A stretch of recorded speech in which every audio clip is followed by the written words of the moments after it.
Hello and welcome to Chat with the Chairman. I'm Pam Hepburn, CFMA's 2021-22 Chairman. And today for this episode, I'm sitting down with Shawn Erickson, the CFO of C.J.Erickson Plumbing Company, and John Bieber, the CFO of National Glass and Metal Company. And John and Shawn are the chair and vice chair of our National Subspecialty Committee. Welcome, you guys. Nice to talk to you today. Thanks for having us. Yep, thanks for having us. Looking forward to this. You know, I've known both of you through subspecialty and, just some interaction on committees nationally, but I don't know very much about you personally. So I thought maybe I'd start by asking about your families. So Shawn, do you have kids? Actually, yes, I have two kids, a 20-year-old son who goes to the Ohio State University, and I have a 16-year-old junior daughter in high school. Awesome. John, how about you? Tell us about your family. Well, I've been married to my wife, Jane, for just about 39 years now, come October. I have an older son, Mike, who's been working at Vanguard for 10 years. He married his Penn State college sweetheart, Danielle. And I now have two grandchildren, my 3-year-old son, Will, and a brand new baby granddaughter, Brooklyn. Oh, congratulations. Yeah, it's good, definitely good times. And I also have a daughter who's a Temple University grad, and with a kinesiology degree, she's a personal trainer. That's exciting. Yes, she loves it. So when did you guys first, and then we'll go between both of you to answer the question, but when did you first get involved with CFMA? I joined in 1999, so it's been a while. It has been a while. What about you, John? I joined in 1989, and a gentleman that a whole lot of folks in our CFMA family know, Tony Stagliano, he pretty much twisted my arm to join. I've had the pleasure of working with Tony for over 25 years in my public accounting days at a couple different firms. In the late 80s, I left the first firm in Philadelphia that we worked together at to take a CFO job with a heavy highway client of ours. And of course, right away, he pretty much said, John, you gotta join CFMA, and told me about it. And, I've been involved with the Philadelphia chapter in various capacities ever since. I've now been at National Glass and Metal as CFO for 11 years. And I just wanted to say I enjoy the full support of the three Clabbers brothers, Joe, Mike, and Neil, who own National Glass, and they're really true CFMA believers. They really get it. They fully supported my predecessor here, a gentleman named Nino Morella, who was very involved with CFMA and got me more involved on a board level with the Philly chapter. And so it's been a good run. That's great. It's good to have that company support. Shawn, have you been in the industry, in the construction industry, your entire career, or how did you? No, so I actually worked in public accounting for a while and in a large corporation for a while. And then my husband's father, my father-in-law, asked me to have a meeting and asked me to come work for him. So that was in 1998. And then shortly after that, I didn't know anything about construction accounting. I'm a CPA, but I don't know. So I had to look outside our four walls, and I went to a construction accounting conference here locally in Chicago, and John Metz threw in a pitch for CFMA, and I listened. So here I am. So you work for your husband's company? My husband's family business, 4th generation. Yes. Okay. Wow. And what is that dynamic like working with your husband? I feel like that might be a little interesting. Yeah, I mean, we've done it now together for 23 years. So we've grown up personally and professionally in the business, and we really, with age comes maturity. And so we've gotten really good at it. And I think as time has gone on, we really appreciate the differences in each other. We understand what we're both going through. Our management styles are different. So sometimes that can be a little hairy. And sometimes we do take work home because that's sometimes our other office. And when we actually have time to sit back and reflect. So it's a challenge, but it's really rewarding, and I wouldn't do anything else. So during COVID, were you working from home with your husband then too? So that's day and night? No, we were letting everybody else work remotely. Okay.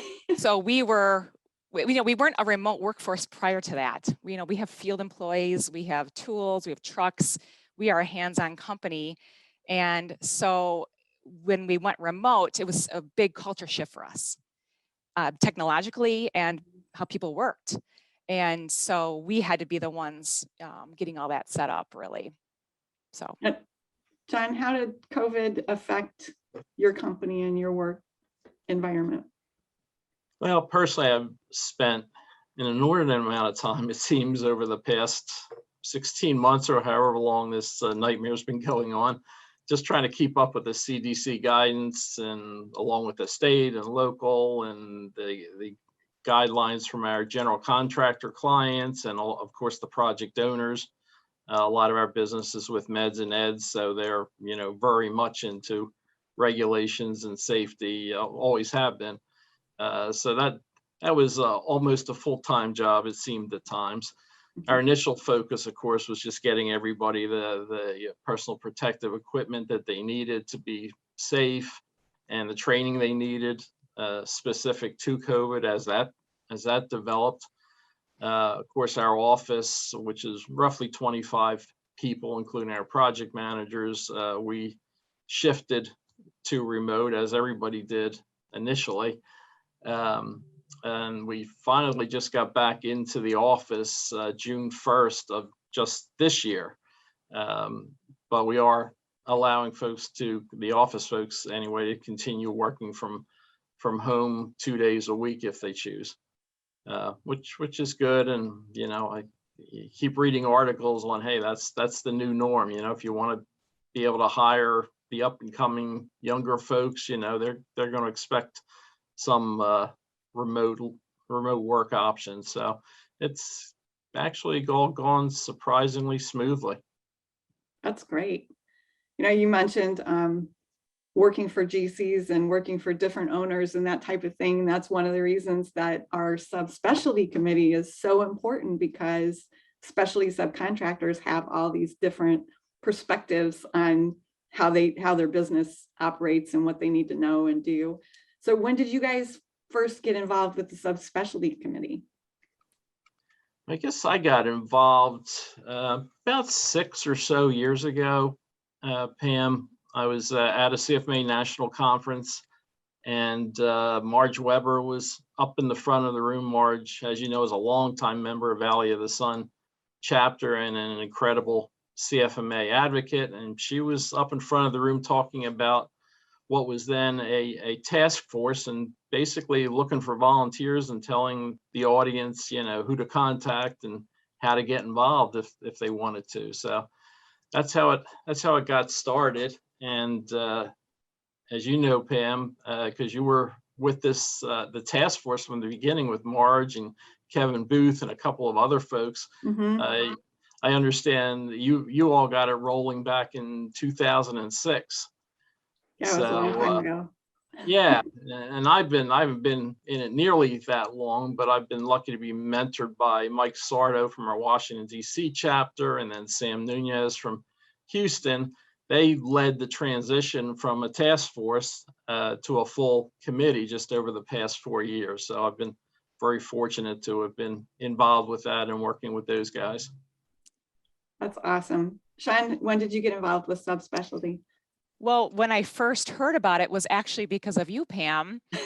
I was a conference session liaison, and you and Kevin Booth were on a panel, and I was your liaison.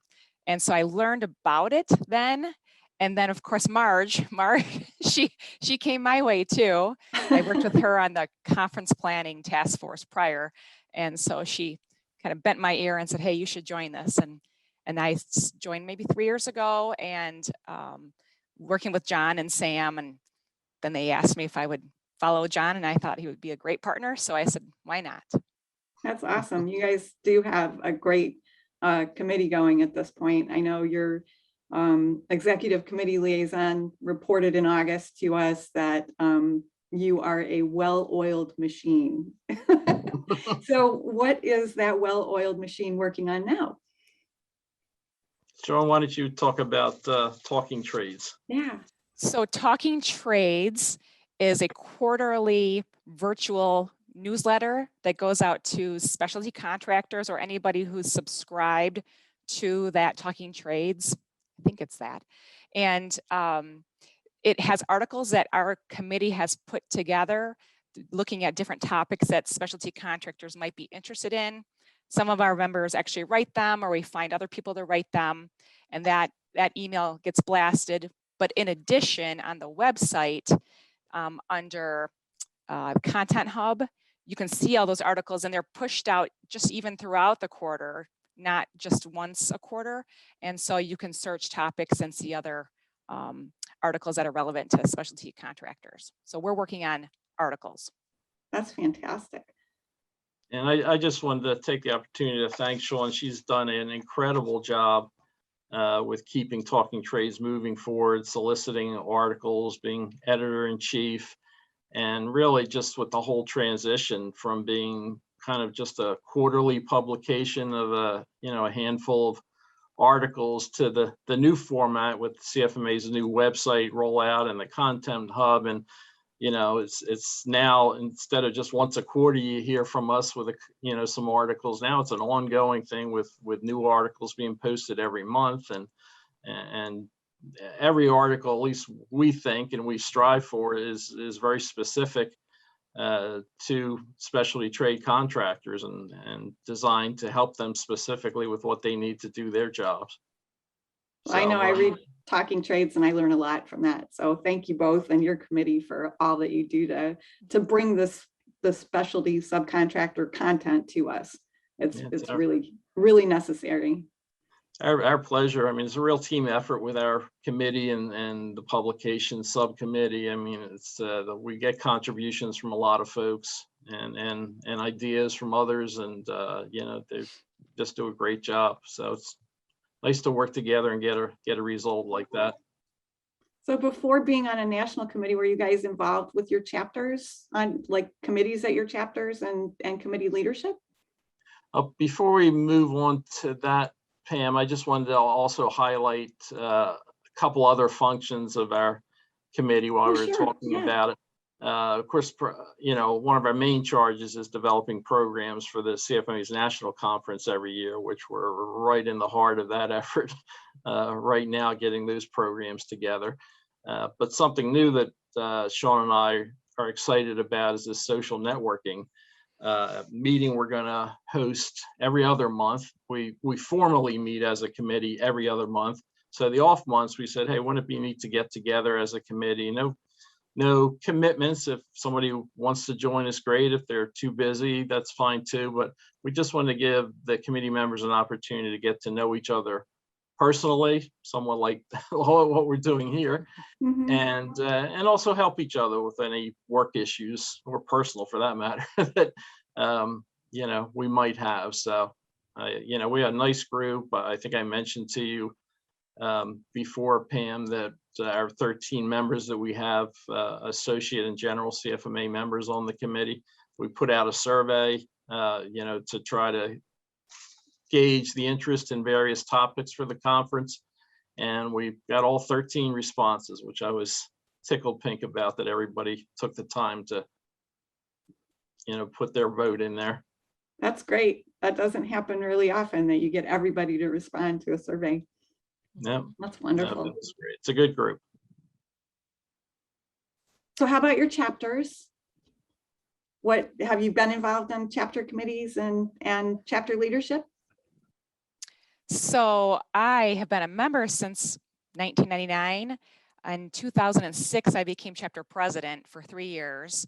And having been a member for all this time, I've pretty much been on every committee at some point, board, membership, program planning, you name it.